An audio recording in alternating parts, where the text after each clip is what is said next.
بسم الله الرحمن الرحيم الحمد لله رب العالمين والصلاة والسلام على نبينا محمد وعلى آله وصحبه أجمعين ومن تبعهم بإحسان إلى يوم الدين إن الله وملائكته يصلون على النبي يا أيها الذين آمنوا صلوا عليه وسلموا تسليما اللهم صل على محمد وعلى آل محمد كما صليت على إبراهيم وعلى آل إبراهيم إنك حميد مجيد اللهم بارك على محمد وعلى آل محمد كما باركت على إبراهيم وعلى آل إبراهيم إنك حميد مجيد رب اشرح لي صدري ويسر لي أمري واحلل عقدة من لساني يفقهوا قولي. Alhamdulillah, we begin with the praise of Allah subhanahu wa ta'ala and by sending the best of salutations, peace and blessings upon His last and final messenger Muhammadur Rasulullah sallallahu alayhi wa sallam. Moving along with the narration from yesterday, in which Rasulullah sallallahu alayhi wa sallam addressed the companions and said, Ya Muhajirin, O fraternity of immigrants, the migrants. He reminded them of not to fall into these 5 sins, as anyone who falls into these sins, the outcome, the result of these sins is a horrible disaster. The very first, which I mentioned yesterday, was when people indulge in acts of shamelessness, openly indulge in acts of shamelessness and adultery, then Allah subhanahu wa ta'ala will punish them with such a plague and such diseases that you've never heard before. The second portion of this narration is when businessmen start to use false measures within their dealings, the outcome of that act of theirs will lead to starvation, difficulties, hardship, and oppression by the rulers. So there's a lot to mention in the second part of this hadith, that when businessmen, when people who do tijara, when they start to use false measures in their transactions and in their dealings, what would happen in return? Starvation, lack of resources in a way, lack of food, difficulty and hardship will come your way, and oppression by rulers. So let's begin here. The very first and foremost thing about a tradesperson, a businessman.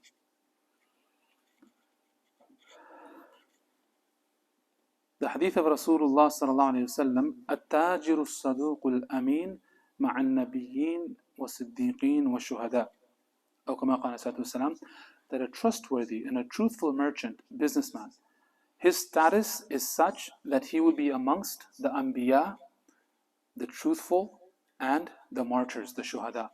That is the status of an honest and a truthful businessman. There's so much to say and so much to talk about just this one aspect and this one field, especially for a Muslim. If we are ever a part of a business, for us the utmost primary objective should be upholding the highest standard of honesty. Upholding the highest standard of honesty in transacting or dealing because of our business. Now think of it this way. If a person is not honest with Allah, do you think he could ever be honest with you? If a person is not honest with Allah and His Rasul sallallahu alaihi wasallam, do you think that very individual could ever show a grain of honesty to you? Of course not. And that goes for us as well. We as Muslims, part of the breach of trust towards Allah subhanahu wa ta'ala from our end and our side is to engage in transactions which are prohibited to begin with. I'll give you a simple example. May Allah forgive us and pardon us and protect us from ever dealing with riba, with interest. But then you have a business individual or businessman who's a Muslim. He's honest and he's truthful about his transactions and about his dealings and about the people he's dealing with based upon interest. And he's telling everyone that I am being upfront, I am being open, I'm being clear, I'm being truthful, I'm being honest with you. This is what it is and this is how it's going to be. But you're dealing in interest. So how could it be that he is being honest with you whilst breaching the trust with Allah and His Rasul by engaging in dealing with interest? Right? It doesn't make sense. It doesn't add up. So as Muslims, we need to make sure that we are honest and truthful with Allah before we are with people. That we need to abide by His way, by His code, by His Sharia, by the Quran and Sunnah, and then bring that into our practical lives. And subhanallah, if we can, plant that seed within our minds and our hearts and our souls that, look, I tend to venture on a business trip, whatever it be, but my commitment to Allah is I will not trespass the boundaries of Allah in my business. I will not do so. And that's my commitment. And if I have to lose millions, so be it. So be it. And understand, for a Muslim, especially for a Muslim, it's important for us to know the value of wealth, the value of money. The value of wealth and money only exists if there is barakah in it, if there is khair in it. If money brings you nothing but shar, evil, what good or what value do you really have? If wealth brings you nothing but a headache, right? Nothing but trouble, nothing but evil, then that's not something to classify as a valuable asset, because all that it's bringing you is pain and suffering. So for us, what is wealth? What is money? That which has barakah, that which has goodness in it, that which has khair in it. And how can we hope to achieve wealth of barakah, money of barakah and value and khair? Is by abiding by the Quran and Sunnah. If it's little but it's sufficient, alhamdulillah, it's more than enough. And sometimes we get dragged into this notion and this thought that more is better. In fact, much more is better. Whereas more could possibly potentially lead us further from Allah subhanahu wa ta'ala. So money is something which, as a Muslim, keep in your pocket, not in your heart. Do you understand that? Money is something which, as a Muslim, we should keep in our pockets. Of course, it's a necessity, not in our hearts. And when it's not within our hearts, we will not be willing to trespass or to cross any boundaries set by Allah and Rasul sallallahu alaihi wasallam. But when that very money goes into our hearts, whether you're an average person or you're a businessman, guess what? It won't cross your mind knowing that you're violating the commands of Allah. And then what happens in the end? The consequence? This is what we're learning about. When a businessman misuses the means of his transactions of performing these dealings, then await what? Await for starvation, await for difficulty and hardship, and oppression by the rulers.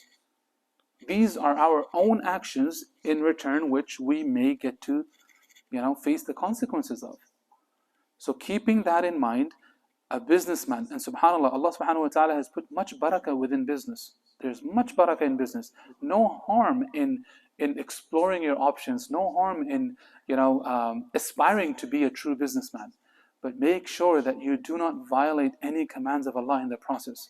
And look, any of you who are part of business, there's no shame or there's no sense of feeling disgrace in asking the ulama, in asking the ai that this is what I plan to do, this is my business plan. Tell me, please, I request you to guide me to the right way, to the right path.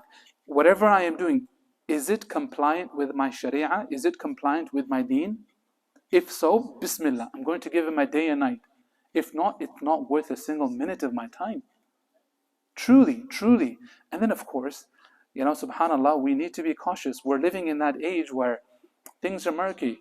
Things are pretty, subhanAllah, it's foggy. You're not sure as to what is what. But the very first step you can take as a Muslim person is go and approach the ulama. Go and approach the ai your local scholars, and lay out your business proposal and plan. This is what I intend to do. Please advise me. Tell me, am I contradicting anything against the Quran and Sunnah? If so, then I'll wrap it up here. Case closed. I'll move on to something else. Alhamdulillah, I know people who've given up much of their ventures for the sake of Allah. It was tough and difficult in the beginning.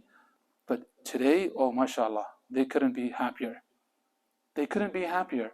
And many times, this is the tough part. This is the difficult part. For us to suppress our desires for the sake of Allah, especially when you visibly, seemingly see benefit. when you see visible benefit in doing whatever you're doing, even if it's against the Quran and Sunnah, it's hard to let it go because, like, why am I letting it go?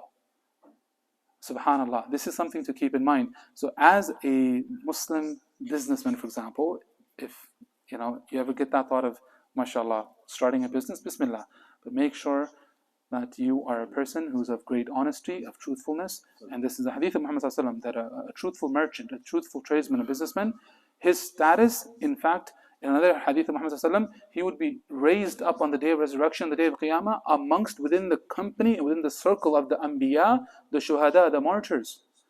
And you wonder, subhanAllah, like, how did he get here? He was truthful in his transactions. He was truthful. He was honest in his dealings. If you were to put a price on this world, it's not worth a penny.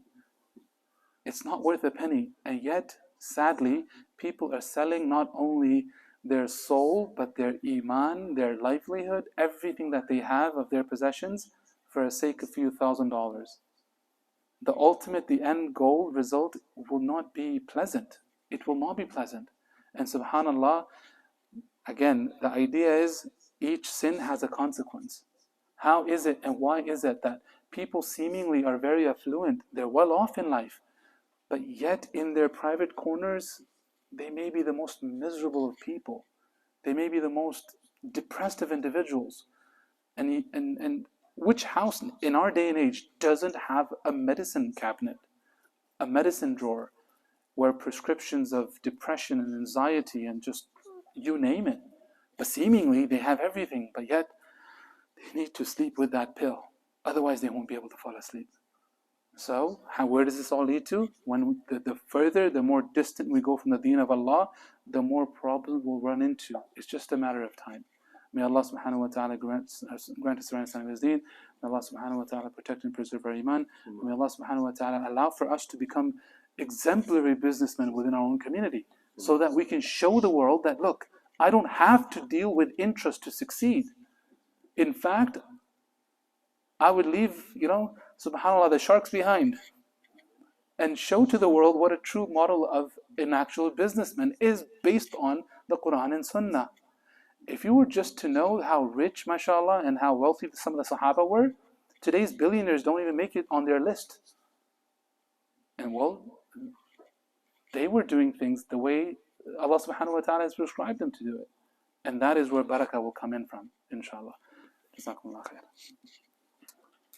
سبحانك اللهم وبحمدك اشهد ان لا اله الا انت استغفرك واتوب اليك. بسم الله.